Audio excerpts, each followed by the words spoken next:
वाह वाह मम्मा, क्या स्वाद है। अरे मेरे राजा, सबका राजा आरती और मसाला।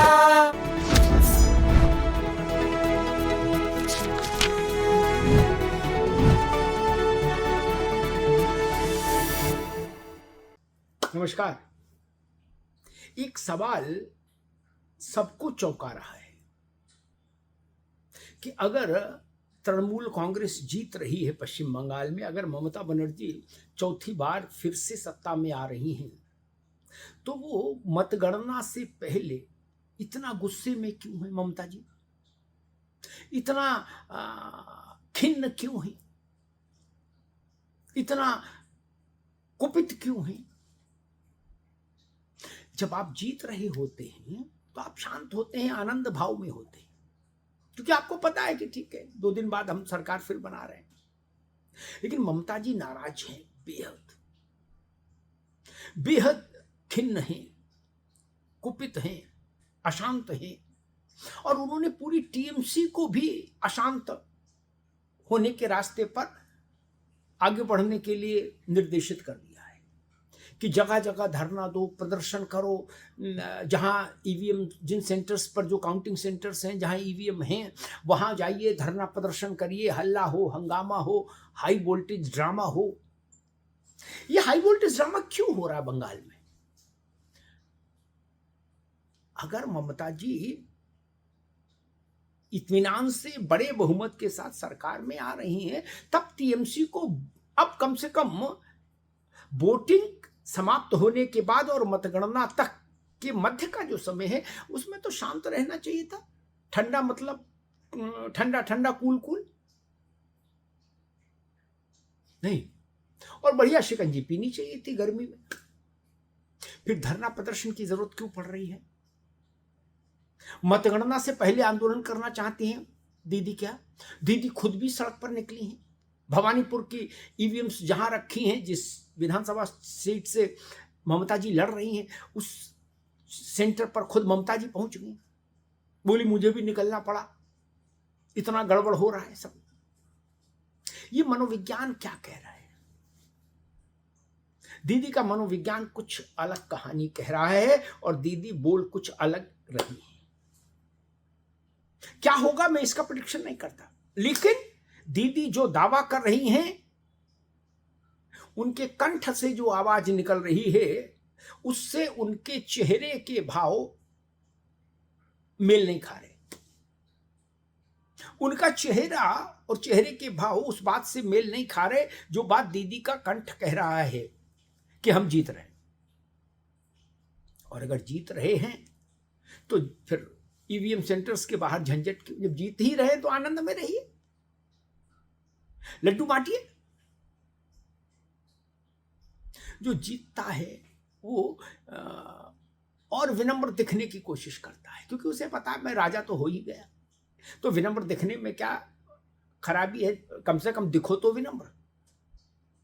लेकिन जो हार जिसके हाथ से सत्ता फिसल रही होती है, मनोविज्ञान, सामान्य मनोविज्ञान ये कहता है, वो उत्तेजित होता है, वो खिन्न होता है, वो गुस्से में होता है, आक्रामक होता है, वो जरा जरा सी बात पर तुनक जाता है, क्योंकि उसके अवचेतन में सत्ता जाने का दर्द चल रहा है। वो दर्द उसको खाए जा रहा है, ऐसा मनोविज्ञान कहता है। सामान्य मनोविज्ञान हम भी जानते हैं और आप भी जानते हैं, ऐसा नहीं कि कोई कठिन विषय है, कोई रॉकेट साइंस है। क्या ममता जी उसी मनोविज्ञान के बीच में फंसी हुई हैं? उनका मन ये जान चुका है कि अब सत्ता का दौर और लंबा नहीं, इसलिए वो खुद सड़क पर उतरी हैं। आपने देखा होगा कि जिन भी राज्यों में चुनाव होता है, उसमें जो मौजूदा सरकार होती है, उसका मुखिया यानी मुख्यमंत्री सामान्य रूप से, एक आध का प्रसंग मुझे ये कहीं अपवाद हो तो अलग बात है, लेकिन सामान्यतः मुख्यमंत्री या लोकसभा के चुनाव में उदाहरण के लिए प्रधानमंत्री मतदान वाले दिन से लेके और मतगणना समाप्त होने तक सामान्यतः मुख्यमंत्री और प्रधानमंत्री अपने सरकारी आवास पर ही रहते हैं, वहीं से स्थितियों का अवलोकन करते हैं। फेवर में परिणाम आ जाता है, जनादेश आ जाता है, तो यूं करके निकलते हैं बाहर शाम को मतगणना वाले दिन, सबका धन्यवाद करते हुए अपनी पार्टी के ऑफिस जाते हैं, वहां एक कार्यकर्ताओं को संबोधित करते हैं, कुछ लोग प्रेस कॉन्फ्रेंस करते हैं, और अगर पराजित हो जाते हैं तो घर से शांत भाव से निकलते हैं और राज्यपाल को जाकर त्याग पत्र दे देते हैं। प्रधानमंत्री हैं तो राष्ट्रपति को त्याग पत्र दे देते हैं। अभी तक यही प्रक्रिया भारत में रही। ऐसा मुझे स्मरण नहीं आता कि मुख्यमंत्री, सिटिंग चीफ मिनिस्टर अपने राज्य में काउंटिंग से पहले सड़कों पर उतर आया हो। ऐसा कभी मैंने सुना नहीं। लेकिन ममता जी सड़क पर आ गई हैं और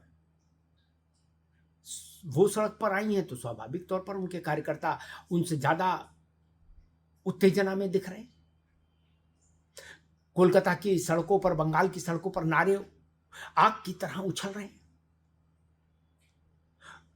प्रतिस्पर्धा हो रही है, कंपटीशन हो रहा है कि मौसम ज्यादा गर्म है या टीएमसी ज्यादा गर्म है, टीएमसी के कार्यकर्ता का दिमाग ज्यादा गर्म है या सूर्य की लपटें ज्यादा गर्म है। इसमें कंपटीशन चल रहा है बंगाल में।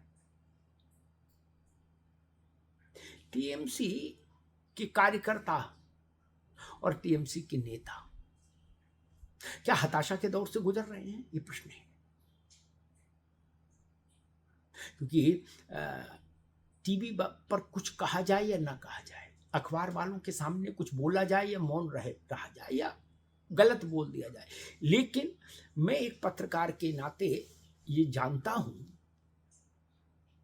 कि जो लोग 10-20 साल से चुनाव की प्रक्रिया से जुड़े होते हैं, जो नेता, कार्यकर्ता, उम्मीदवार, उनके पास इतना तजुर्बा होता है कि वो मतदान समाप्त होने के बाद अपने दिल में ये बात जान लेते हैं कि कौन जीत रहा है, कौन हार रहा है।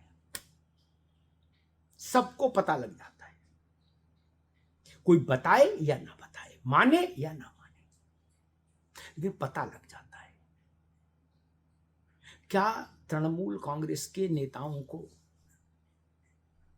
क्योंकि 2011, फिर 2016, फिर 2021 3 चुनाव तृणमूल ने लड़े और जीते, तो चुनाव लड़ना भी वो जानते हैं और चुनाव की तासीर भी वो जानते हैं। ये चौथा चुनाव है उनका, तृणमूल कांग्रेस का, सत्ता के लिए। तो मैं ये नहीं कह सकता कि तृणमूल के नेताओं को इस बात का एहसास नहीं होगा कि क्या ईवीएम में क्या जनादेश बंद हुआ है। उनको इस बात का अंदाज होगा, ठीक ठीक अंदाज होगा। क्या 4 मई को जब मतगणना होगी तो जो जनादेश निकलकर सामने आएगा, वो जनादेश अगर तृणमूल के पक्ष में नहीं हो तो उसके लिए अभी से कोई वातावरण तैयार करने की कोशिश कर रही है क्या टीएमसी, ताकि उस वक्त कहा जा सके कि देखो हमने तो पहले कहा था कि ईवीएम में गड़बड़ी कर दी गई स्ट्रांग रूम में। क्या वैसी कोशिश है? क्योंकि अगर वो कोशिश नहीं है तो इस वक्त सड़क पर उतरने का और हाई वोल्टेज ड्रामा करने का कोई अर्थ नहीं था, कोई औचित्य नहीं था। इस ड्रामा से, इस उत्तेजना से ममता जी की कमजोरी जाहिर हो रही है, ममता जी की राजनीतिक कमजोरी जाहिर हो रही है इस ढंग के तृणमूल के व्यवहार से। तृणमूल को इस व्यवहार से बचना चाहिए था। अगर तृणमूल आनंद के भाव से रहती तो यकीन मानिए भाजपा के रणनीतिकारों को थोड़ी उलझन होती। उनको लगता कि यार ये लोग इतना कूल कैसे हैं, ऐसा तो नहीं कहीं यही जीत रहे हो। लेकिन जैसे जैसे तृणमूल का गुस्सा बढ़ रहा है, भाजपा के रणनीतिकार एक लड्डू और मुंह में डाले ले रहे हैं, क्योंकि उनको लग रहा है कि तृणमूल का गुस्सा बता रहा है मामला गंभीर हो चुका है उसके लिए। राजनीति में आपकी उत्तेजना, आपका आक्रोश, आपका गुस्सा बताता है कि आप बाजी हार रहे हैं। ये एक सामान्य धारणा है, सामान्य रवायत है। देखते हैं तृणमूल पर इस बार ये रवायत कितनी फिट बैठती है। कहाँ तक फिट बैठती है, यह तृणमूल इस रवायत को लांघ जाता है। लेकिन इतना जरूर है कि दीदी का गुस्सा कुछ कह रहा है, कुछ बोल रहा है। कान लगाकर सुनिए। धन्यवाद।